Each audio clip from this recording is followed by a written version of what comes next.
After you've established what your book idea is, it's important to test drive the idea.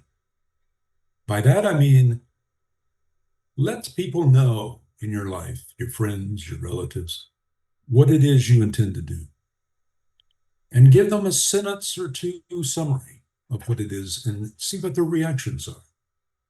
It's important to know early on not only who your audience is, but how receptive they will be to your idea and to your approach to that idea.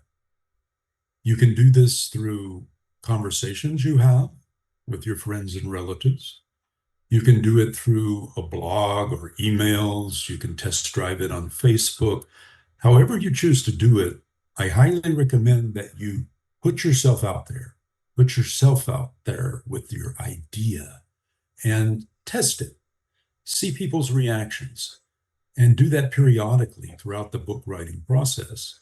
That's going to help you understand whether you're achieving your goal. And your goal is finishing the book. It may be a book that's based entirely on your own memories. Maybe it's a memoir. If that's the case, then you're going to have to take a lot of notes. And fortunately or unfortunately, if you have a diary or a journal that you've kept, that will be your structure. That will be part of your outline. But research is important. And it's not just the factual part of it, although that's very important because you want to be factually correct. You don't want anyone to accuse you of being inaccurate. But you need to dive deeply into the research in terms of your source materials. Who do you need to interview and why? Who are these people? What role do they play in your book? What role did they play in your life? Make your lists, make your source lists. Where do you need to go for information? Fortunately, today we have the internet. You don't have to go to the local library and check out books in order to, like you did a few decades ago, in order to do a deep dive into any subject. Your deep dives today are much more readily accessible. All of the information is more available today, but you must start with a checklist of all of the essential facts that you need for your book, irrespective of what kind of book it is, whether it's self-help, inspirational, whether it's medical, whether it's scientific, or whether it's just a narrative about an experience in your life. All of that requires some advanced, thought out process in which you see the schematic of your research needs before you ever begin writing. Is the book just an opportunity for you to share your expertise? Do you have a hobby? Do you have a skill that you want to teach others? Or is it more about the joy of writing? Is it that you just like to write I've always wanted to write a book? Maybe that's your attitude. If that's the case, here's your opportunity. Everleaf Group is your opportunity to receive guidance and to receive a roadmap and a how to process that works in order to achieve your goal.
Hi there. Welcome to the Everleaf Group. At some point in your life, you may have thought to yourself, hey, I need to write a book. Or maybe someone said to you, why don't you write a book? Maybe it's something that you've always wanted to do, but you never had the time to do it, or you never thought that you could really do it.